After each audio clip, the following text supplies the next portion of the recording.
Well, Cynthia, welcome to LetsDoHumans podcast. Hey, thanks for having me. How's it feeling coming on the podcast? Not bad. Yeah. I'm feeling good. That's good. You should feel good. I mean, you've got the right information for the podcast, so Okay. You're the right individual for the setup, so that's absolutely cool.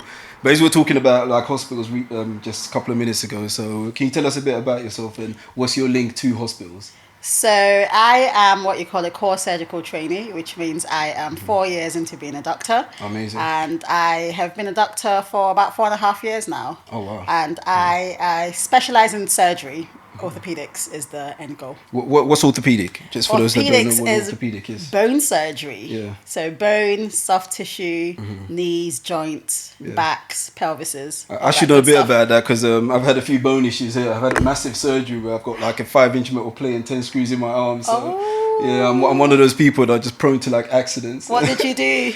Well, the story behind it is really long. I don't want to go into it in detail, but I ended up snapping this bone here. What is it called? So that's your humerus. That's the humerus. Yes. I remember that. Isn't that the second biggest bone in the body or something? Not quite. Oh, is it? Oh no, I thought it was the thigh bone. I don't know. The thigh bone, the femur is the longest bone in the body, and then it's your tibia. Ah, Yeah. I see. Yeah. This one was extremely painful though. It doesn't surprise me. It was ridiculous, but yeah, that's just me, man. I'm just prone to injuries, so I'm gonna try and avoid them as much as I can. But in terms of being a doctor, like currently we're going through like one of the hardest times in society and in the world and globally. Well, it's part of history. How does it feel like being a doctor in this era, and particularly as we're going through this pandemic?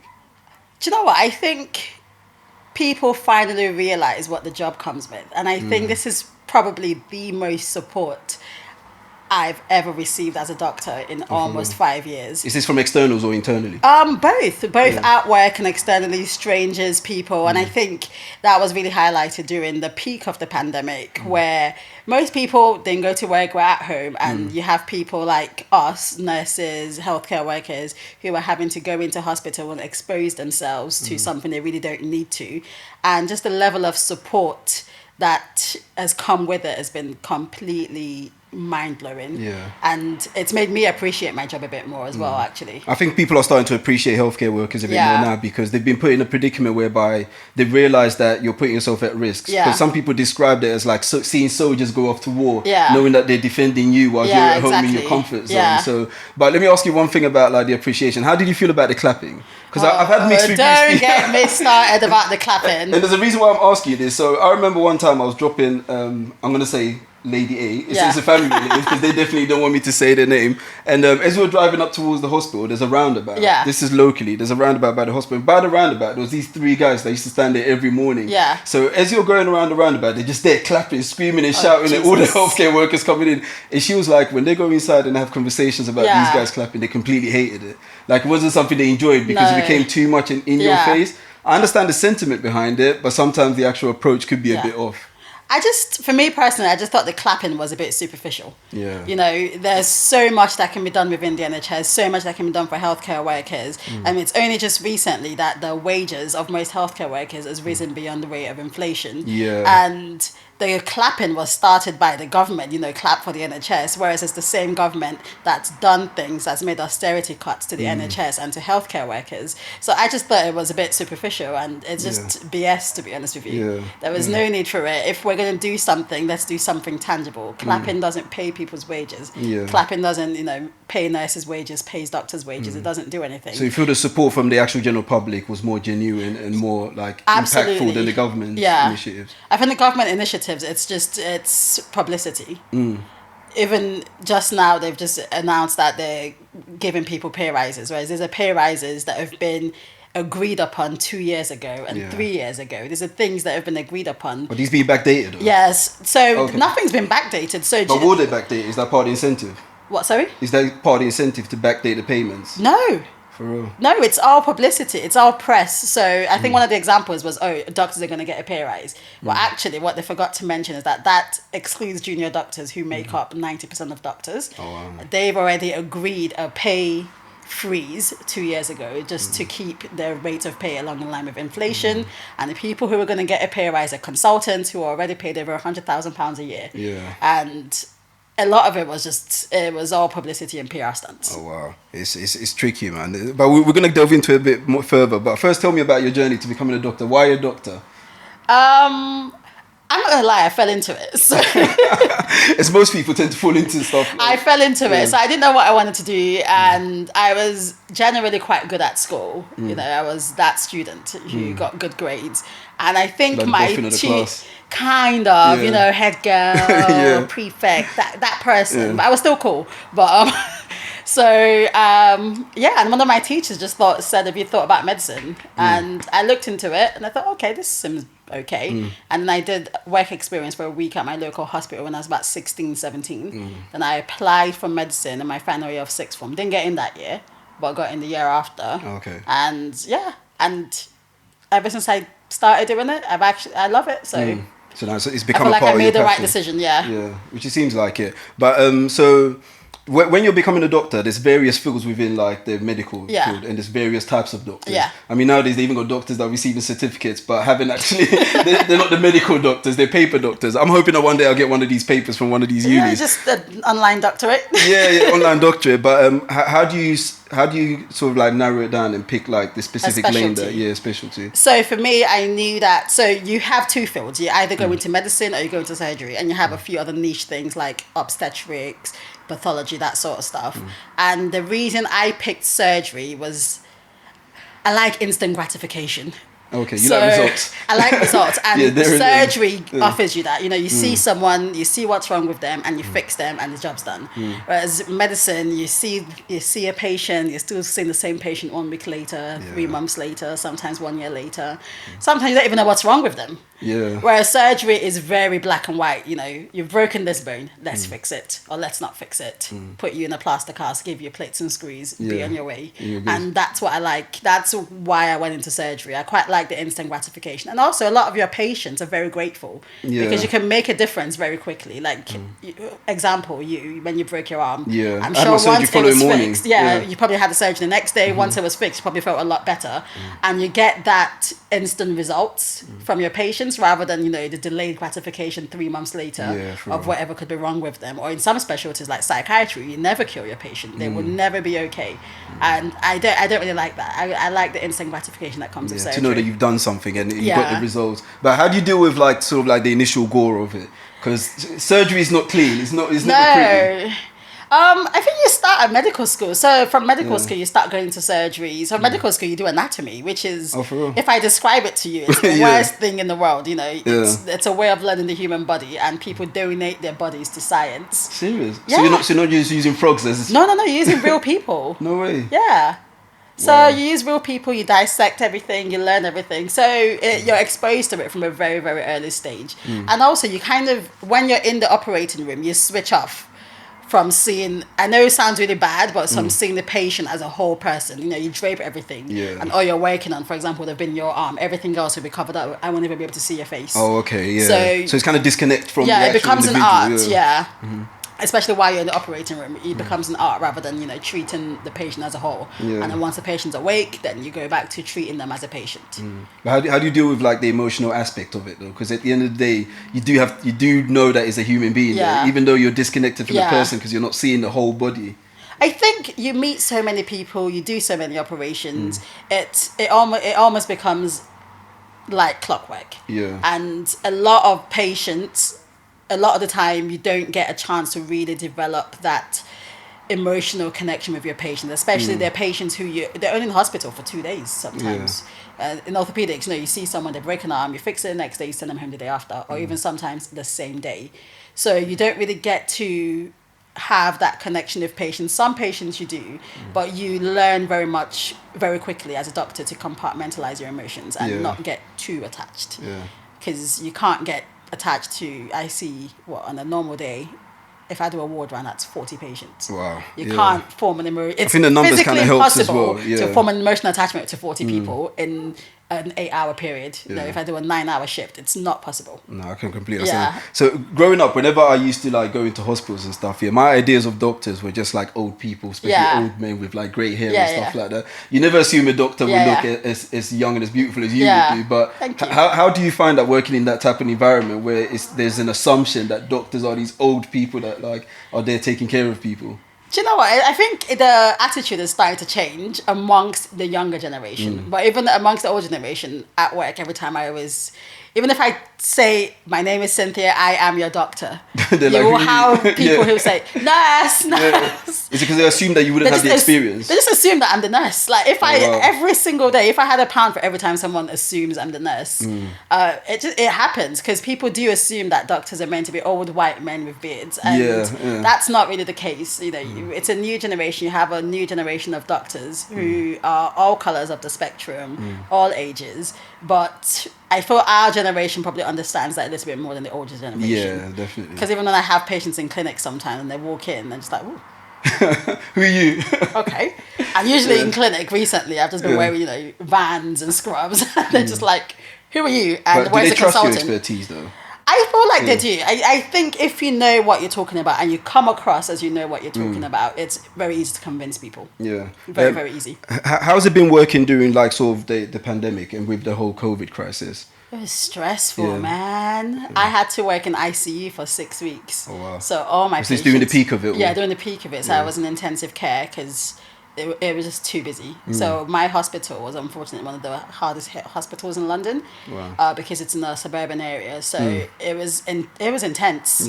Going into work every day, done in full PPE multiple times a day. And because I was in intensive care, every single patient had COVID.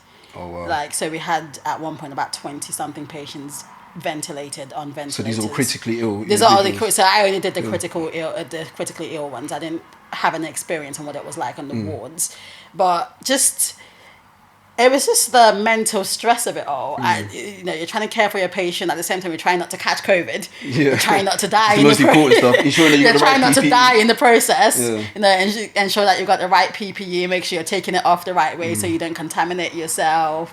And experiencing that much death in a short amount of time from your patients and also personally, it was all a bit much. Yeah, I can imagine.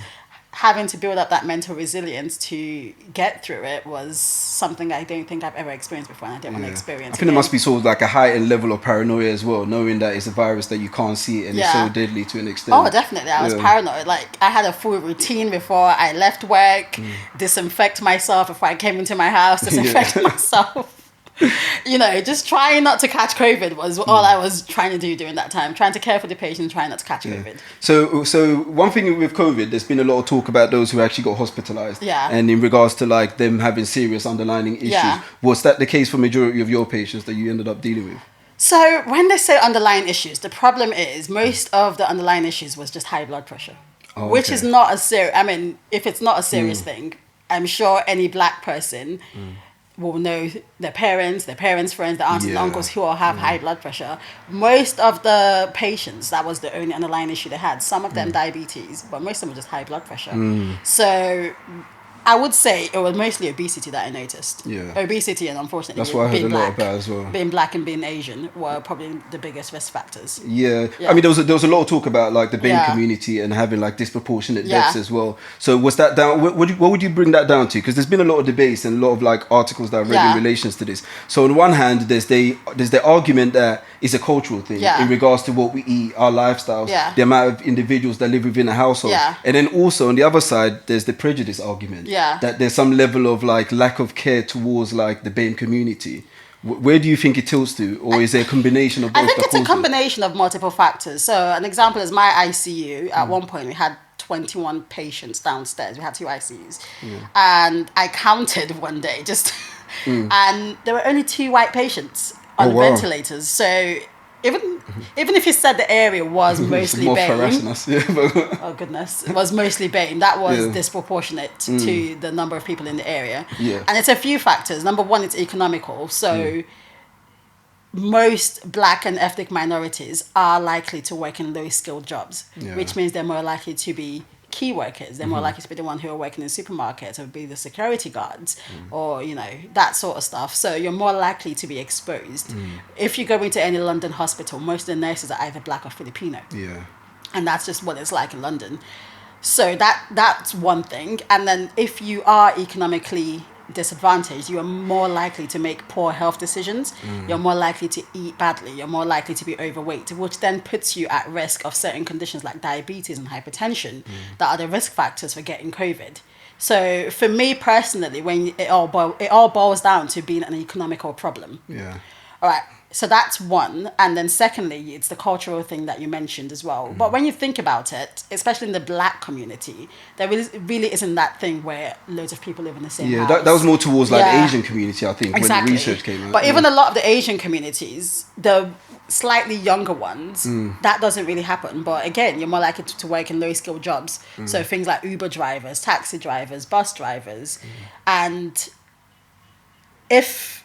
unless the economical side and the economical disadvantage that black and ethnic minorities suffer is addressed, I don't think anything will ever be solved. Yeah. And I think all COVID did was highlight that black people and ethnic minorities in the UK are at a economic disadvantage compared to our white counterparts. Yeah. Yeah, so to me, it comes across like it's a long-standing economical issue. So it wasn't just like immediately caused by COVID. It's a result of I don't think anything was caused by COVID. I think all COVID did was highlight the economical disadvantages and the health inequalities that have always existed. Yeah. All COVID did was brought it to light. Do you think the racial inequality side as well comes into it in regards to like... So a lot of people complained that there wasn't like immediate action taken when we first discovered what was causing COVID, and also the individuals who are most likely susceptible to COVID. Yeah. So how do you think the response was in regards to that? Were the people given it adequate protection, or was it lacking simply because of the race of these individuals? I think... Because I know it's a tricky one. Because it then questions everything. It questions government decisions. I think it questions policies. From the very get-go, the government policies and government decision-making was very, very slow. Yeah. And it wasn't until a lot later, when it was too late, did we notice that actually a certain group of people are more risk as well. But I think generally the response was very slow. And what needs to happen now is addressing those health inequalities, because all COVID has done is highlight those health inequalities. There wasn't as much time to do anything about it at that time, but now that we know that these health inequalities exist, then we can do something about it for if we do have a second wave, if we do have a third wave. Yeah.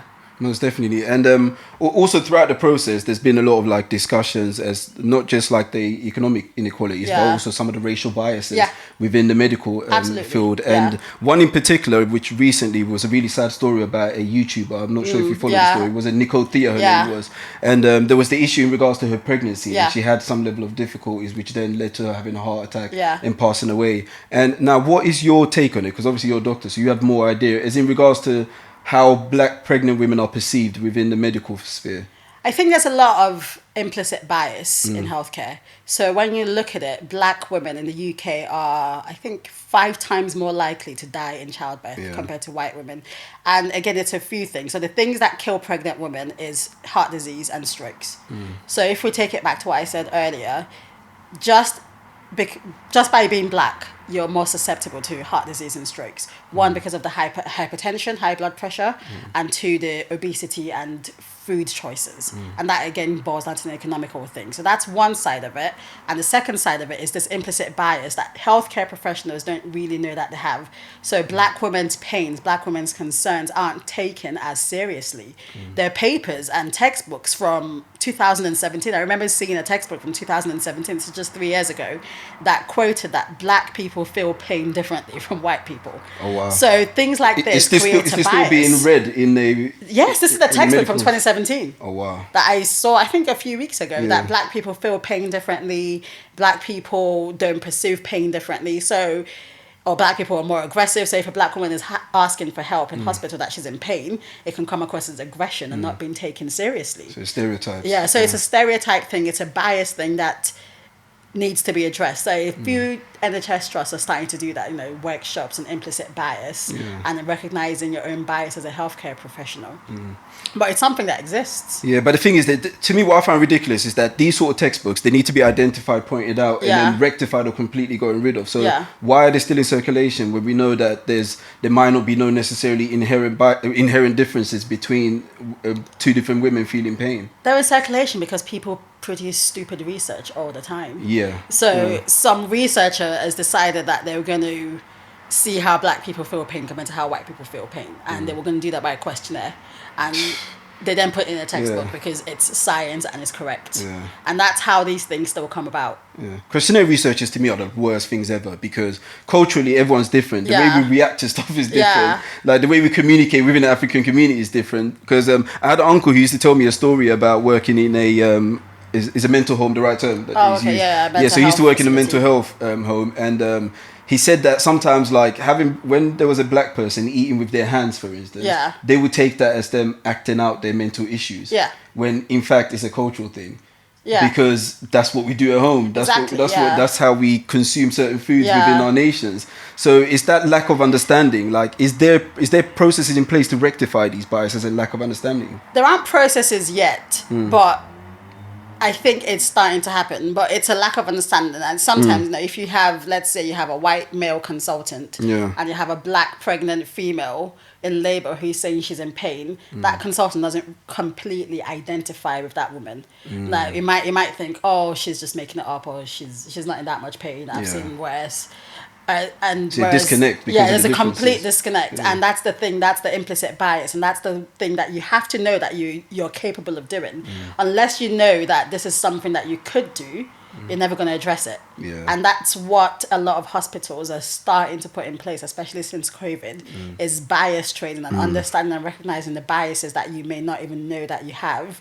But unless you know that you have something or you're doing something, you can never rectify it. So is the representation enough though to rectify the issue?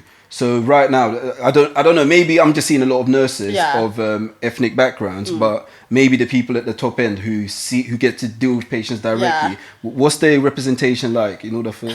It's not where it needs to be. So I think at the moment, black doctors make up about 3%. So that's disproportionate to the population. Level. Very disproportionate to the population. So black and ethnic minority consultants about 3%. And then black and ethnic minority consultants are less likely to get what we call a substantive post in the NHS.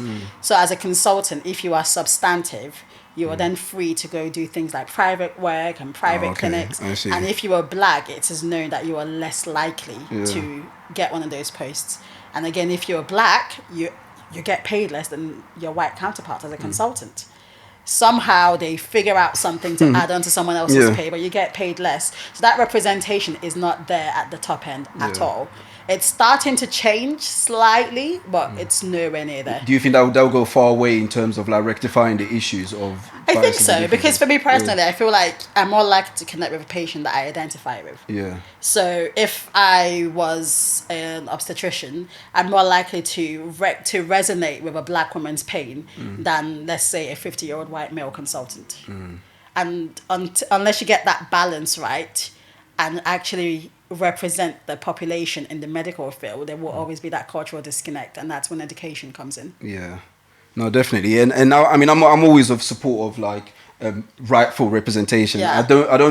I'm not a big fan of equality of outcome, but I'm a big fan of equality of opportunity and also representation in the right places. And I think medical field is definitely a right place, because it can be a matter of life and death. It really as we've seen in like the stats when it comes to pregnant women in the health field. But in terms of like reporting, so let's say for instance a woman of color has had an issue within a hospital. Is that reported, and if so, is that processed correctly and adequately? So all hospitals have something called DATEX, which is essentially incident reporting form. So something like a maternal death is what we call a never event. It shouldn't happen.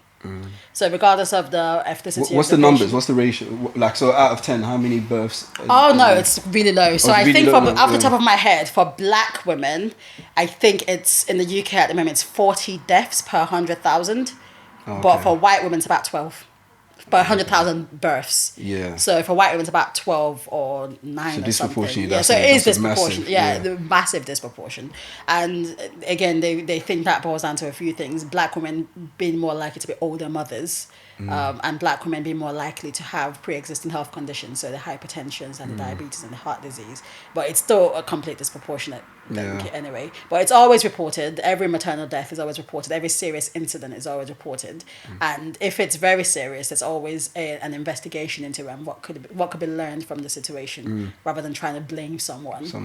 Yeah. So there's process in place to rectify. But so as a black woman, for instance, what advice would you give to, let's say, a pregnant black woman coming into hospital in order for her to better equip herself to protect herself, and not just for her as well, but maybe for her partner, so that he or she has a better understanding of how to protect their partners who've been placed in hospital? Thing number one, just always do your research. So know what you're getting yourself into. Know what the processes are meant to be like in hospital when you get there.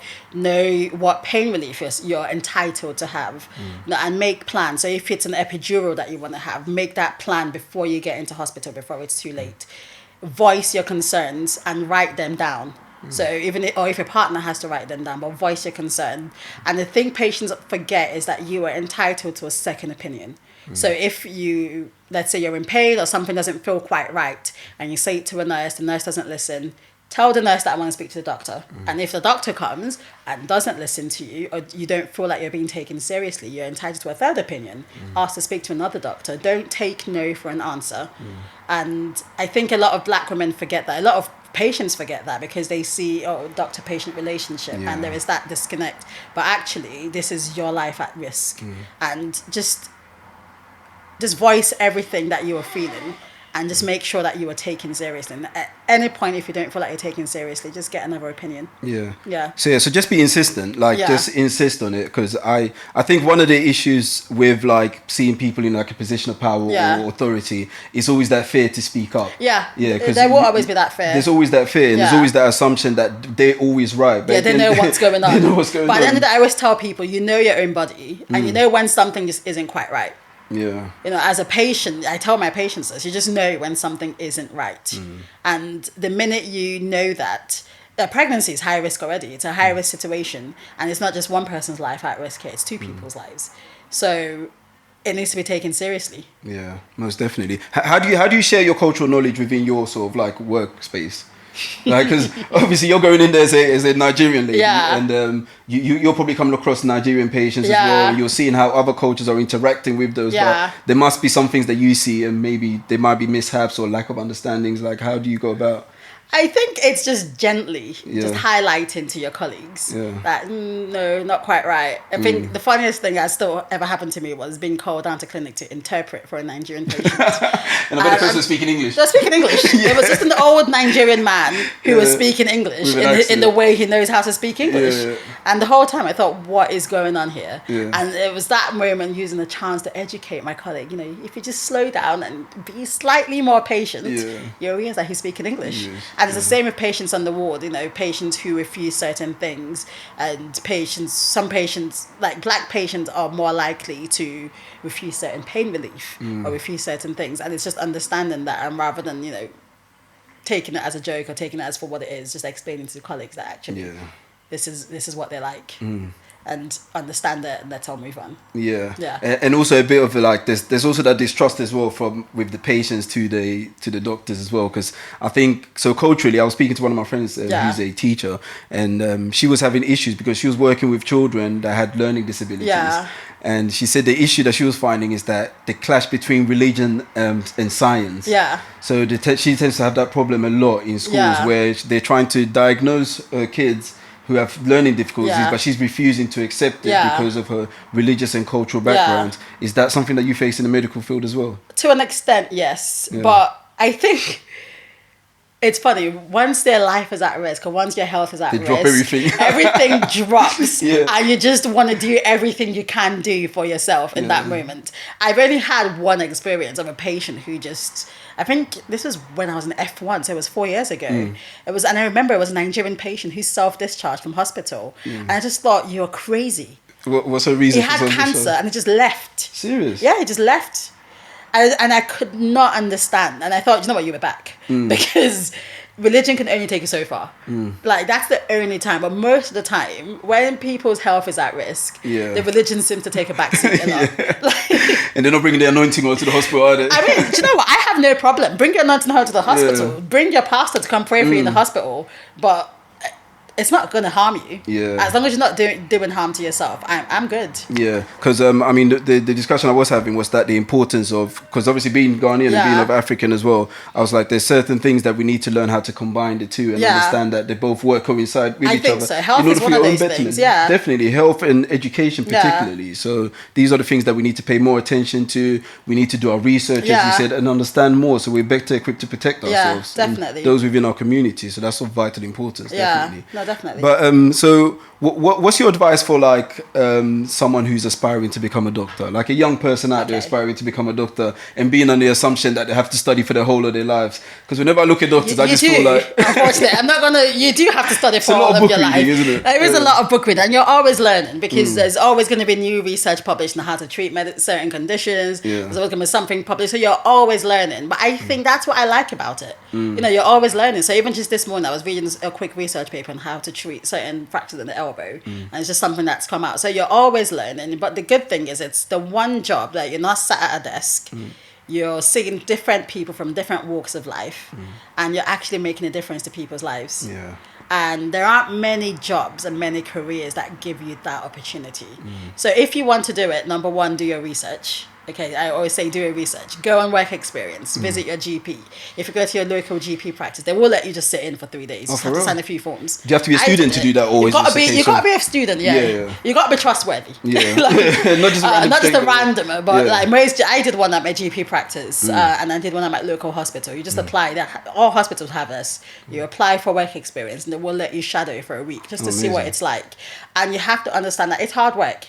Uni for 5 years is hard work. Wow. And that's the minimum. Most people do 6 years of uni. Yeah. Because you will most likely do a second degree, what you call it, intercalation. So it's hard work.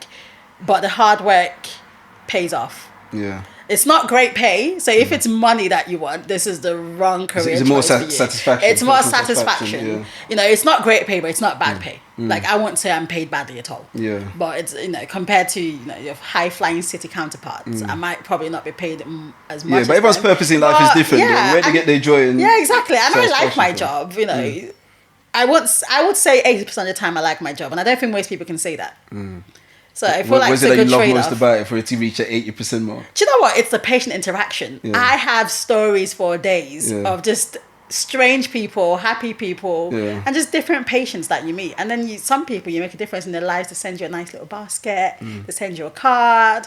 And it's just knowing that these people remember you because you've done something for them that at their lowest point. And you have to understand that people don't want to come into hospital. Yeah. Most people anyway. Some people are strange, but most people don't want to come into hospital. So the fact that they're there, they're already vulnerable. It's probably one of the lowest points of their day, their week, their month, their year, whatever it is. So being able to actually make a difference in that moment of vulnerability for a patient, it feels good. I like it. Yeah. What would you say is your one single favorite moment whilst being a doctor? Like, what's that one moment? I picked up a cancer by accident in a patient. So this is when I used to work in A&E, and a lady came in with like a hoarse voice, and one of the causes of a hoarse voice that's been going on for like 6 months is actually lung cancer. Oh wow. So I thought, okay, and I could have just sent her away and be like, oh, off you go, bye. And I just thought, let me do a chest x-ray for you. That's just before you go. And there was a massive cancer right there. Wow. And it was picked up early, it hadn't spread. So she had treatment. I followed her up actually for about 6 months, and she was completely fine. And I called her, just looked up her information, called her. She's like, oh my gosh, I did not remember your name. But this was like 2-3 years ago. I didn't remember your name. I just want to say thank you so much.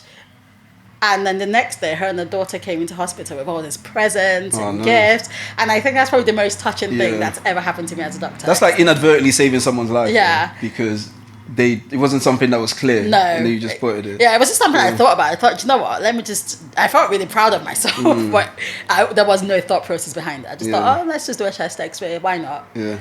Final question. So, what would you say for like so there's a lack of representation. We understand that there's a lack of like cultural understanding and awareness within the workspace, and we understand that, and we're trying to now encourage more people of colour, more people of various cultural backgrounds to get into the field. What would you say to these individuals? What's a form of encouragement? Why is it so important for them to be in this field? I think the main reason is that some of these patients, it's you that they need to listen to them. You know, I have certain black patients, young women, and those young women will not necessarily open up to a white man in his 50s. And there are patients out there that, unless they see someone that looks like them, that they can resonate with, they will probably never be okay, because they will always hold back a little bit. So there are people out there, if you are a young black male, young black female thinking about being a doctor, there are people out there who need you. And that representation is so important. And unless I feel like we look out for ourselves. And unless you're in it for the right reasons, you will never understand it. But having patients who look like you, you're more likely to resonate with them, and you're more likely to make a bigger difference to their lives. So the one thing I can say is work hard. And there are patients out there, not now, but in the future, who are dependent on you to become that doctor. Yeah. That's a beautiful way of putting it. There's people out there that need you. And that's a vital. Now, you recently started a YouTube page. I did. Where you're sharing all your vast knowledge and also your take on what's currently happening within the medical field. Yeah. And I've watched a lot of your videos, and I think they're a great source of information, especially coming from someone who I resonate with and I understand and I can relate with to a certain extent. Now, can you tell us a bit about the page? What is the page called, and what's the aim of the page? Yay! So the page is Dr Cynthia Fayomi, and can you spell that out? I'm gonna put all the details Cynthia, anyway. Fayomi, in case you missed it. Yeah. And the reason I started it actually was during the peak of COVID, there was a lot of misinformation out there. You know, WhatsApp University people. There was oh gosh, all the aunties, you know, gargle with vinegar, all of this, all of that, and I just thought, you know, sometimes you just need someone to address the misinformation. Yeah. And I started it off on Instagram initially, and it got good response. And I thought, I can do this on YouTube as well. And I actually just change people's perspectives. And sometimes people are more likely to resonate with someone who looks like them on YouTube. You know, there aren't many black doctors on YouTube. And just giving the right information. There is a lot of false information out there that I want to try and rectify, or at least clear up. I'll do my part to clear up. That's super important, and that's something that I've learned as well since podcasting, because my podcast is based off of like information and content that I consume, so things that are personal and interesting to me. And sometimes some of the information doesn't necessarily sit within like one cultural sphere. So it's like, but I'm introducing people to it. So there's a lot of young black boys that contact me and be like, I didn't know about this thing. I didn't know about like the history and the biology of like evolution. But now it's just things that I'm interested in. And now I'm introducing them to it, and they're only listening to it because they relate to me. They see me as one of their own. And that's what's great about what you're doing. There's people out there that are missing information. Once they see you, they're going to see you as one of their own. So they're more likely to give you that minute or two, or to believe you, because everyone's distrustful of the other. It's just is innately in us. It's just who definitely. We are. So I'll definitely encourage people to go and check out your page. Please have a look. I'm gonna promote it. I'm gonna put all the links down below as well. And we're definitely going to catch up on various other things. So appreciate you for coming on LetsDoHumans podcast. Thank you for having me. Thank you for coming through. Boom! That was it. Thanks. Get that done.